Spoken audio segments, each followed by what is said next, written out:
Virga Island is this spot right here. Wonder how many days away it is.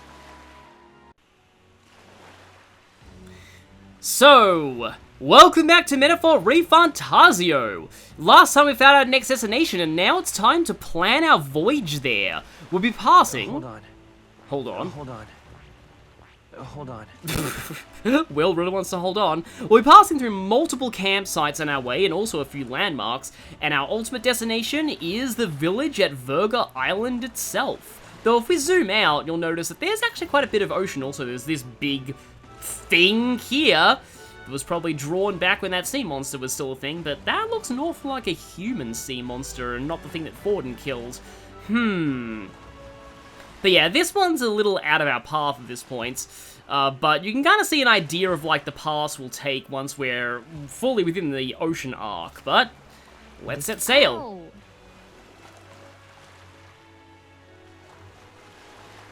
Yeah, well, at the very least, there's no sea of worms here from Age of Empires 2 that instantly kills any ship that touches it. I like how if you reveal the whole map, you can see that it looks like a dragon. Ha-ha! Tally-ho then!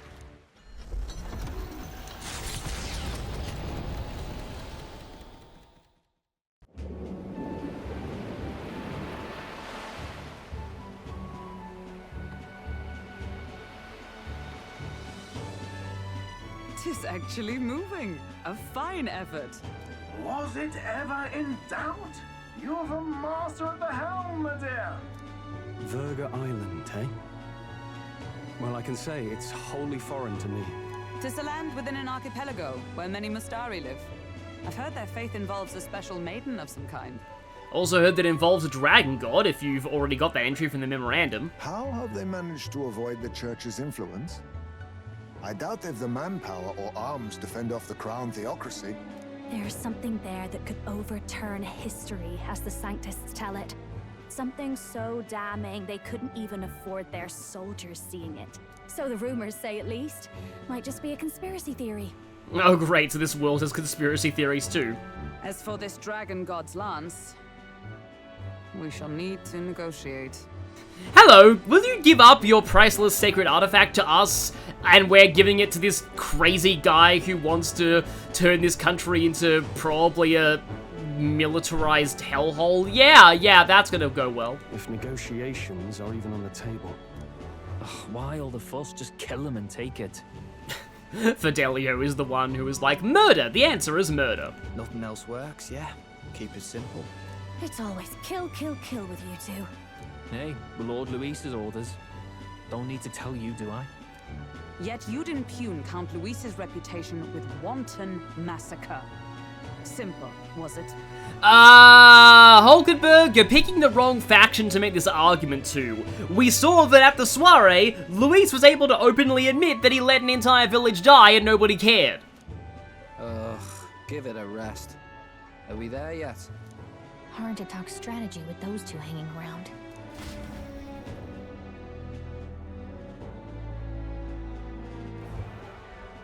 Ladies and gentlemen, feast your ears on this! The elder boy candidate seems to have crossed the channel to the island on a gauntlet runner too! Is he alright? They say the waters are clear amongst us now, but... If he made it, that means my husband can go out fishing again, doesn't it? I have to say, I expected at least one daredevil to try plowing straight through the inner sea, but I never thought it'd be that boy. Shouldn't you expect it at this point? We've done all the craziest stunts in the campaign so far. That's the same lad who exposed that lady from Martira, isn't it? He's not bad. But Virga Island's infamous people, treacherous. Even the crown theocracy struggled with them for years. So how will this shake out? The festivities have just begun. The Gauntlet Runner takes to the water in its new form, setting out to the wide open sea. Their destination, Virga Island, an enigmatic foreign land that not even the long arm of Sanctism can reach. Not all present now would count themselves as allies. Will this prove difficult, or something else entirely? Well, it'll prove awkward, that's for sure. Nira speaking. So, now that we are at sea, we finally have a use for that fishing bait that we've been collecting throughout this entire game so far. So yeah, fishing gear is on deck, which you can use to fish. Any fish you catch can be used as ingredients when cooking. However, time will pass when you fish, so I'd recommend actually using Maria's cooking now. So yeah, we have the three brothers. I didn't actually intend to speak to Stroll there, but yeah. Seriously. Oh, two brothers. I'm thinking of Oscar Boyd and Rolf in Fire Emblem Path of Radiance. And today is Metals Day. Tomorrow's Idols Day, though. So yeah, the days actually do loosely follow the Japanese days of the week, so if you know that order, then, yeah, you can kind of predict which one's next. Also, people told me that you can read books you've already finished in the bookshelf, so that might also be a good use of my time. For now, though, is there any other dish that I can cook here? Oh, there is quite a few, and some of these are insanely useful. So yeah, Juna has unlocked some new recipes for us. Sweeter Than Poison, which restores 200 MP and cures poison for one ally, but we don't have access to the White Peach turnip right now. Secretest of Secrets, which requires one Lord of the Lake, which we might be able to catch very, very soon. Fully restores MP for one ally. And the Curse Love Ballad restores 100 MP and cures Hex for all allies. Now, this right here is something that speedruns go out of their way to grind. Well, 100% archetype leveling speedruns at least, because they need a lot of MP to spam debt collection to get the mag. They need to max every archetype, so yeah. But yeah, this is actually extremely worthwhile to grab. And I can only make 2 of them because I didn't stock up on rock beans. Do I need rock beans for anything else here? I think I already talked about finisher noodles. Yeah, but we don't have the monster bone for that, because that's different to the giant's rib. I don't think I need rock beans for anything else, so I may as well make 2 of these. Okay, so If I had got Maria higher, I could make an additional one. Her bonus doesn't actually double the amount that you make, it just adds 1. But that's still nice. Visualizing the meal, yeah. I'm not exactly a visual thinker, but it is kind of nice to know that like the different party members all have different cooking styles. However, Juna is by far the weirdest chef here, even more so than Holgenberg. Like, as much as Holgenberg has strange tastes in food, the food that she makes actually does taste good. Juna, meanwhile, is all about positive reinforcement and strange combinations of ingredients. Yeah. The Cursed Love Ballad, which ironically cures curse, probably because it's more cursed than any real curse could be. We also have Top Secret Poetry, Do Not Read, a new book by Juna. But for now, I think it's best to fish with Heisme today. No, hi, Juna. Yeah, at least we have a shower in our gauntlet run. That's more than he said for some people. oh jeez. So I recommend saving before fishing, as if you know how this mechanic works, you have a choice here. Understood. The truth is, So I have right now Grasshopper Bait and Tail Bait. Grasshopper Bait catches Brocaded Koi, Tail Bait catches Lord of the Lake. Unfortunately, I don't have any Worm Bait, which is the supposedly worst one, which catches Limp Goldfish, which I actually need for a recipe, so that kind of sucks. But I can use Tail Bait to get Lord of the Lake. then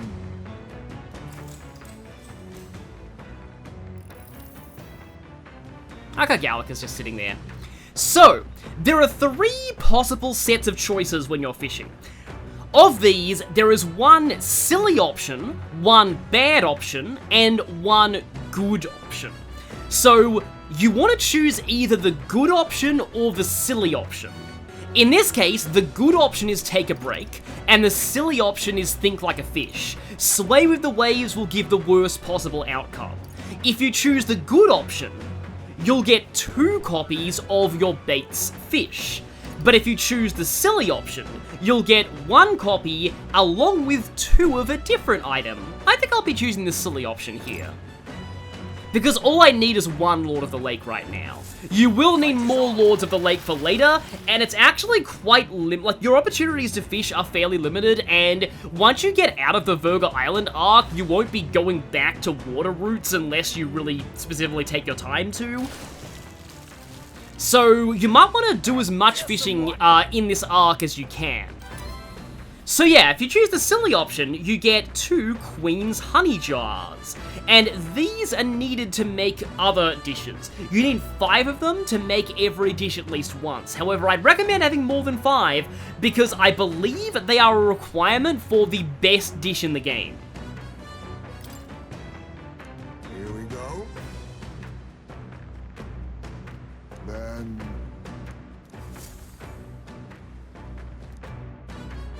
As the sun dips below the horizon and the stars begin to reflect off the water's surface, the Gauntlet Runner reaches the shore. Lurking below the surface, in the black and fathomless deep, are the eager eyes of predatory hunters. But the party, safe inside their Gauntlet Runner, relaxes from the burdens of their voyage, gazing out over calm waters. Yeah, there's freaky stuff at the bottom of the ocean. I was gonna say that I originally thought that, that the silly option was the only good option, but according to the guidebook, you actually do get more of the main fish if you choose the more serious, but still good option. There's just 1 bad option there. It gets you an old boot and 1 copy of the fish, so the silly option's better for the Queen's Honey Jars. So yeah, we get a Dreamcatcher Moth here as always. Hi there, Neuros. Just kind of letting the ship drift. He doesn't even need to be steering right now. Got it. Kind of cool that we see Fidelio in, like, casual outfits here. And also Basilio in a casual outfit.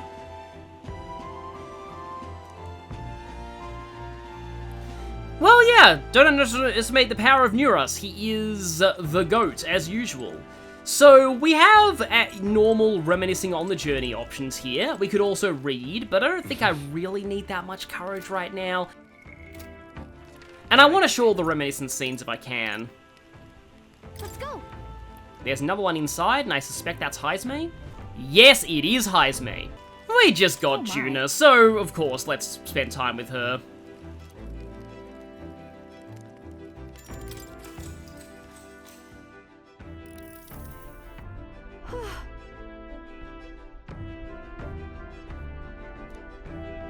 And I just went to my page in the guidebook because this has all the correct answers for this. Lucy never acknowledged us, we absolutely must succeed. Yeah, let's do this. All right.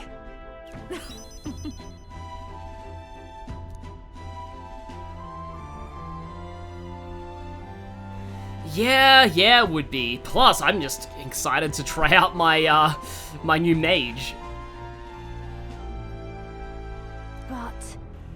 Stiff upper lip just reminds me of how much that line broke me when I played Fire Emblem Fates for the first time.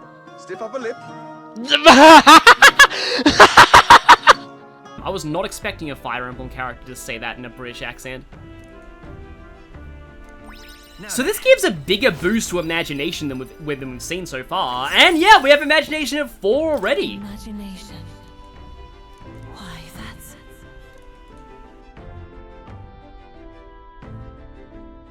I mean, didn't you say that your appearance was a glamour, though? I guess that's kind of the equivalent of celebrity using cosmetic surgery. Not out of the question for somebody in Juna's position. Time marches on, and the age of a new king draws nearer.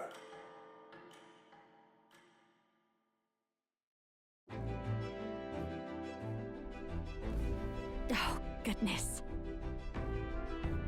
Yeah, I don't really like, you know, what they call muggy heat. It's just, yeah. Yes. Oh. Yes, you are the wrong person for that. Single-digit strength wrong person. So yeah, back on the road, the temperature has climbed by 1 degree.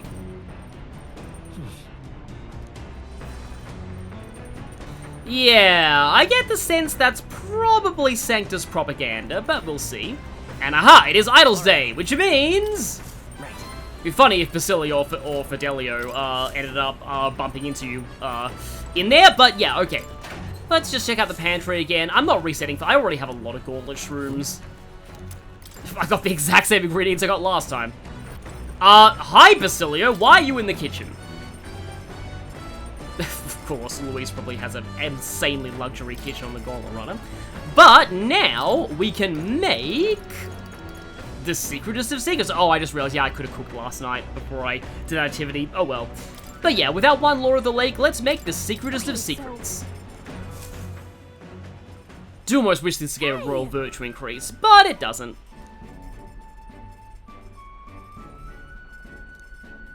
How boring it must be to copy recipes. Oh yes, Juno, you would get along very well with some other people in, you know, Atlas games, not naming any names.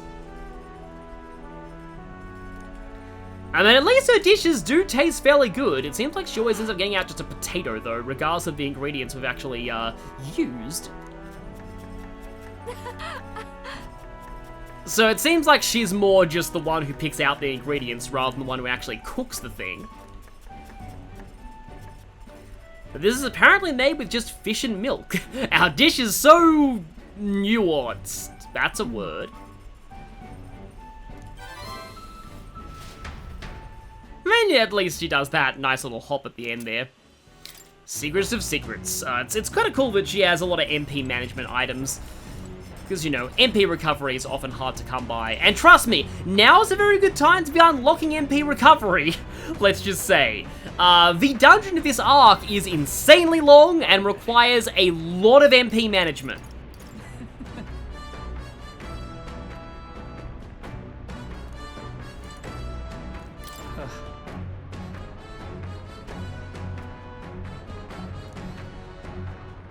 So we could fish again if we wanted to. But how about we start reading top secret poetry do not read? Something tells me this is Judah's creative journal. I haven't read it yet.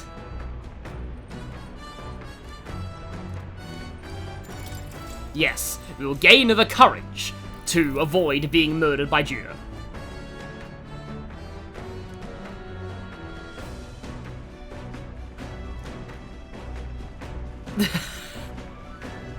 I mean, her songs are good, but maybe she should stick to... I mean, does she even write her own lyrics? I'm not sure. I was about to say maybe she should stick to writing song lyrics and not doing poetry. But yeah, this gives you a bigger increase to courage than anything beforehand, because yeah, the royal virtue increases basically scale according to where you are in the story. As in, the ones that you unlock later in the story give you more. The options that you've unlocked from earlier, like the earlier books, will still give the low amount. It's not like everything scales. You get what I mean. The Gauntlet Runner halts at a sandy hollow that suddenly arises from the sea. The towering seawall. It is not an island or a reef, but a mass of sand expanding below sea level. There is no sign of a water flow. There are many places in Oceania where the laws of nature fail, but here it is especially evident. The surface drops as though it were gouged out. Still, best not to be distracted by the spectacular. Monsters roam the deep, and tales of people being dragged below are not uncommon. In a fantasy world, though, you know, who's to say what the laws of nature even are? Reminds me of, like, how My Little Pony often, like, supposedly in that world, like, the ponies themselves control the weather except in eldritch places, and I feel like the later seasons didn't exactly stick to that mentality, but it's kind of hard to when it just, like, it's, like, it's a very hard world-building thing to always stick to. I do feel like they often forget that later on. But yeah, this is a Magma anomaly similar to the water spheres in Brailhaven. It's almost the opposite of the water spheres. This reminds me a lot of like an aquarium I used to go to when I was younger, where you'd have these tunnels that you'd go through and you could see like under the water and the fish on either side, including sharks. That... Don't ask questions you're not prepared to be punched in the face over. Huh? enough. I mean, that would be very cool. Plus, I need limp goldfish to make one of the other dishes, so... Please, just by all means, go ahead, Hulkenberg. Aha! They're wishy-washy! They all gather together and form the stat total higher than many things, and yet wishy-washy was still... It was never a Pokemon that really caught on competitively. I guess because it lost its form when it went down to low health, and its max HP, I think, is pretty bad, even in its transformed state. Also, yeah, he's like, it's just like you!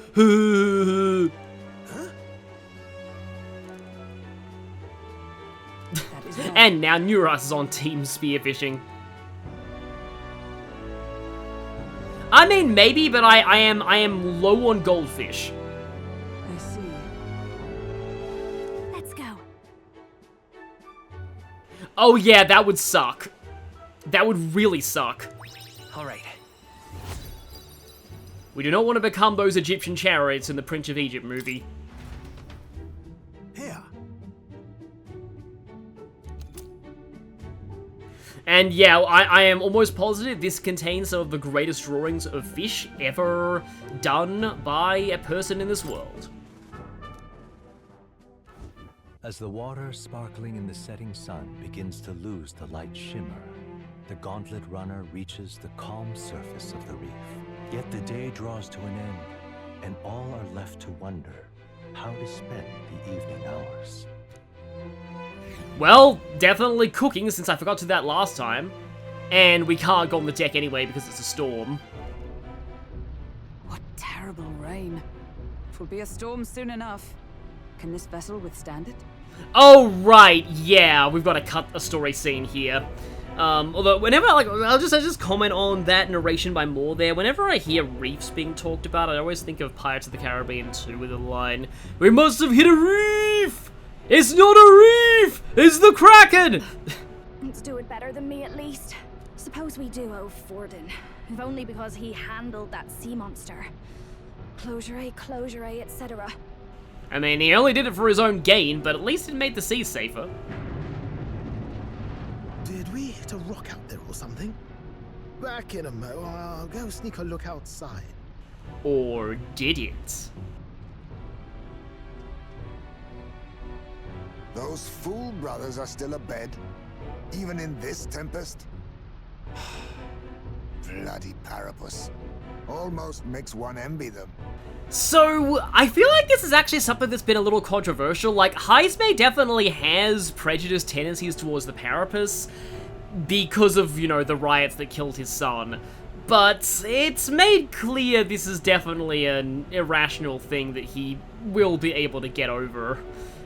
Right, I heard.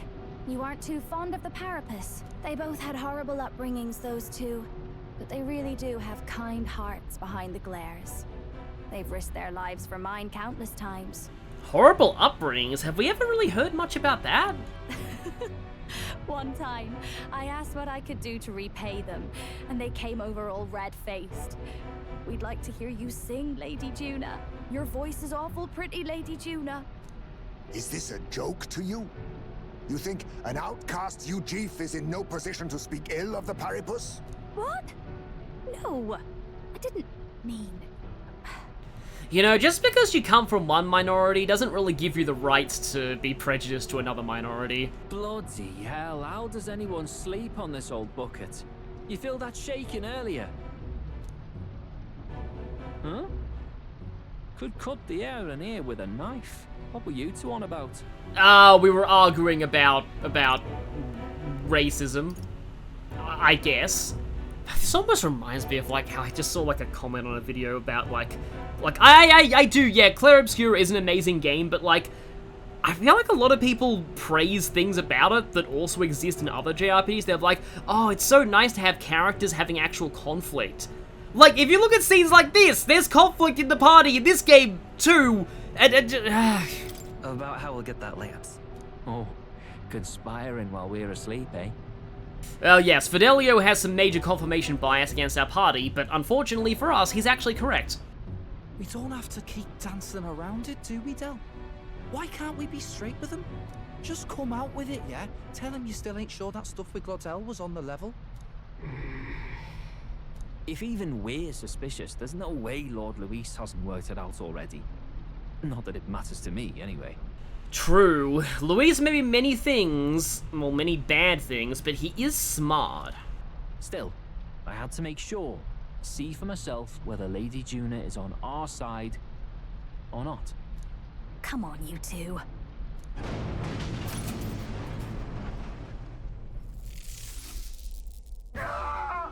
Something's out there! Yeah, I just like to remind you guys, Basilio and Fidelio, that this is the exception and not the norm. Our runner is an amazingly smooth ride. Look outside! It's a monster! A great briny beast! Everyone to the deck, quick!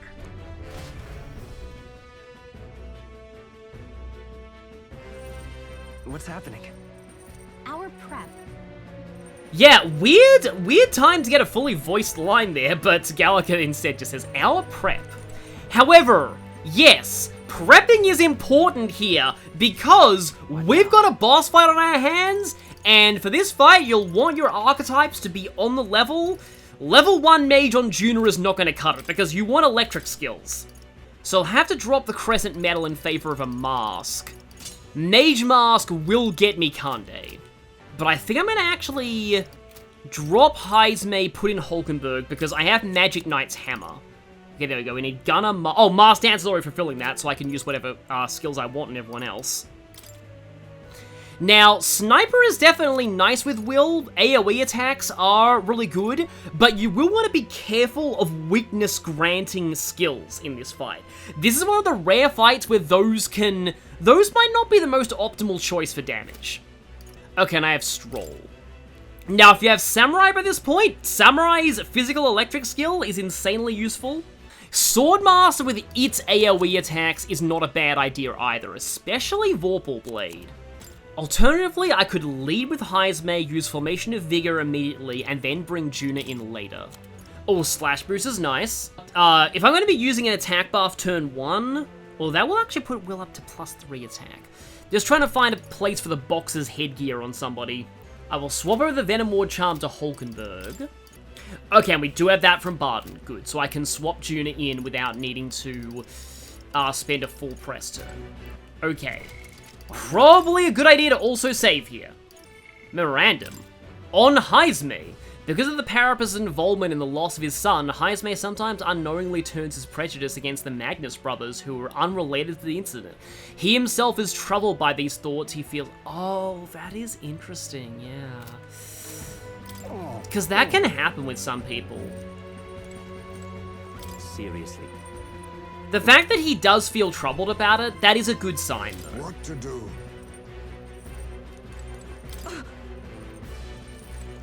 Oh, I'm just listening to all of your opinions in this situation. You having a laugh? Well, yep, no pressure or anything. I've got more important things to do while we're at tomorrow's food. Let's not.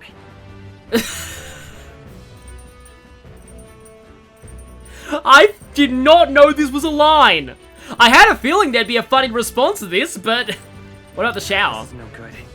Yep. Is there a special like response to every? Wait. Let's not. Oh, there we go. I thought. It's a shame there's not a funny option. Wait there. a second. Okay, yeah. Well, I mean, Gallagher will let you sleep and game over yourself if you if you're at the deadline. Maybe not now. Maybe not now. Nothing. Hang on. Shelf. Oh, I get the sense the game will let you see more. Now, where was I?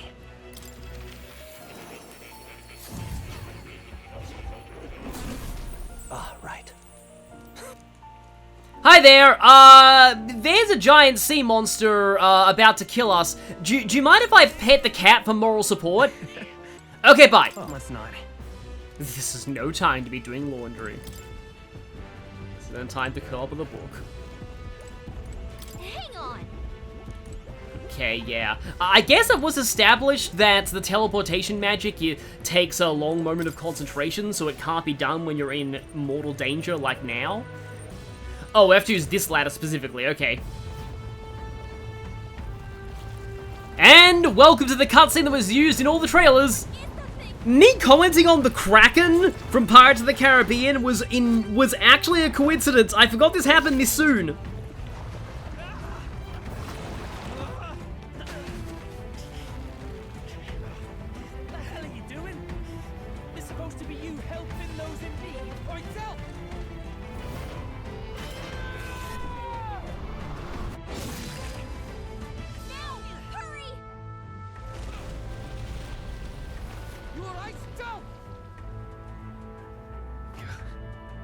You realize this changes nothing. We're still...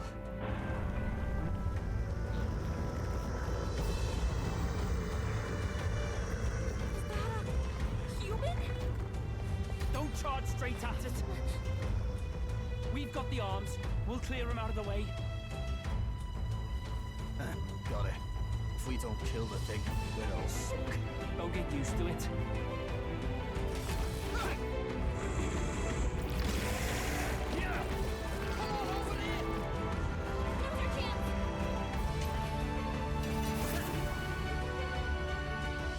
That is an awesome shot. We'll slice up some more of the bastard's legs, stick to the body, and take out what limbs you can. I don't know about you, but I'm not dying today. Let's get this over with. I mean, I knew this happened in this voyage. I just thought that it happened on the 3rd day, not the 2nd day. If this keeps up, the runner's wrecked. Can we get those giant legs off us? So yeah, finally, tutorial on changing party members, and it's interesting how this displays the 2nd dungeon, implying that maybe you had 5 party members by that point at one point in development? Interesting. Yeah, consumes 1 turn icon, unless you rank up Barton, in which case it's only half. So, Looks like we can't brute force through this is the Kraken, Sea Horror Homo Sabara. This was actually a boss fight in the demo of the game. The demo either had like a regular portion or you could just jump straight into this fight. And the head, which is the main part you have to defeat to win, is weak to electricity. It also uses Malady, so that's why I have the Venom Ward charm on Hulkenberg, along with Strike Attack, which is why I have the Dodge Strike item and why I recommended buying that in Brylehaven. In fact, it looks like it has rings on some of its tentacles. Are those, like, treasures that it looted from sailors? Also, I just noticed it has 2 ears on either side of it. Okay, that is actually really freaky. I mean, it's not even, like, the fact that its hair looks like a human heart, but, like, the things having more parts of a face than you're supposed to, aside from the 3rd eyes of the Mustari. Like, that's just really horrifying to me. Okay, so hi there. The entire reason I brought you, Heismay, was to do Formation of Vigor. So we have the synthesis skill Bullet Barrage. However, I think I will, let's go jump to the back row and let's use Myriad Shots to get some damage on all the legs at once. Yeah, AoE attacks are really the name of the game here. And Stroll, fighting as the noble he is, can do this! Thankfully, this fight does not count as a, like, inclement weather, so you'll still get press turn bonuses. And let's see, so... I can use Magic Knight's Hammer, though it won't be as effective against the face. I'm just thinking, I am gonna go ahead and... So, switch Heismay to Juna. And now, Juna can begin her first action as a full party member. My first action with her as a party member outside of that one force fight. Let's go Mage's Mask Kande, and let's go for some more Myriad Shots on the legs. Fire a broadside, as the ships from Empire Earth, I think they say. So, its legs are now gone, which means that its face is quite significantly weakened. They're weak to electricity. Give them a jolt. So when all the legs are down, the face takes double damage from everything. Remember when I said ages ago that the way weakness generating skills work is that they are always a multiplier of 1.5, even if it would ordinarily be higher? This is like the one fight where that's actually a problem. So if you use a weakness generating skill on this thing, you'll actually be doing less damage than you would by hitting it normally, because it will override the double multiplier for its legs being gone. I shall vanquish evil. But yeah, let's go for a Kande here, I guess. But yeah, it's taking significantly more damage now. Speaking of significantly more damage, here we go, Magic Hammer! I'll show you. Okay, and now, this is why I inherited Hex Shot to have a more powerful attack. Single target attack. Yep, natural 1000 damage. Let's do a slash boosted rising slash here. Oh, okay. Well, that kind of sucks. Because now Hulkenberg can't actually... She's going to jump to the back row and use Nice Proclamation, because she can't use Mechanized Hammer anymore. If that hadn't missed, I might have even been able to finish it this turn. Yeah, without the legs, it now just spams random strike and stuff. And Ink Spoon inflicts Malady, but I resist that thanks to the Venom Ward Charm on Hulkenberg. However, slight problem, Stroll has Malady. So I think I'm going to... Unfortunately, yeah, I would rather have Stroll cured. So let's go big Hex Shot, and then pass to the front, Magic Knight's Hammer, and this should be done.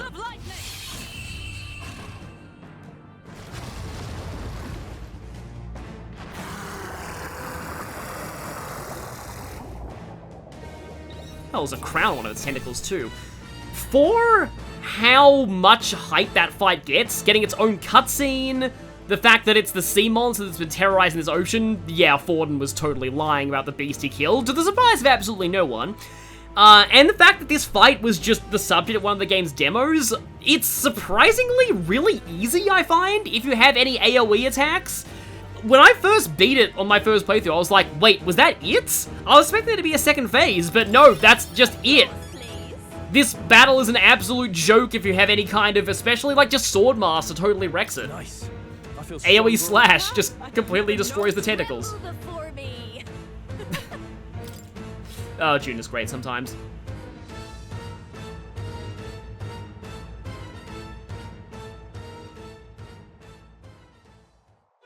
We overcame it somehow. Yeah, somehow. Yeah, sorry, Hulkenberg, that was kind of a joke. I can't believe this. There are still monsters out here. Forden lied. He lied to everybody. Well, again, are we surprised at this point? Either he lied, or he didn't know. Maybe the humans are spreading faster than anyone expected. I mean, yeah, that's possible, but do we really want to be giving Forden, of all people, the benefit of the doubt? One thing that I find very interesting about that address that I didn't talk about at the time to avoid spoilers, but... Oh, I did hear about a legend of some monster in the eastern seas of Oceania. Imagine, the mind races. I'm hoping I can investigate those sightings while I'm here. The way that Rella talks about the sea monster situation, she acts like she knows the sea monster is still alive, even though Forden was presenting its supposed head for the exhibition. So maybe the church was aware all along that they were lying and the real human was still out there. Oh, first time we've seen you lot really cut loose. That sure was magic, even with no igniters. Guess that's the kind of power that kills humans. And you can do it too, Lady Juna. Well, yeah, she was just like, hey, you guys can do it, I should be able to do it. Oh, would you look at that? Well, I picked it up from him. You know I've a knack for improvising, love. But we'd never have gotten through this without you two helping us. Thank you. Of course, my lady. You too, Fidelio. Don't mention it. Wouldn't have survived otherwise. It's not like I wanted to help you or anything, Barker. Wait, something's amiss. I still hear water flowing, but it's coming from inside the runner. We should get on that now. Blast! We're dipping awfully low. Getting a bit soggy in here, chums. Hold on, we're sinking. You've got to be kidding. Bail the water. You two, help us. What? You can't just order us... Oh, this bloody rust buckets.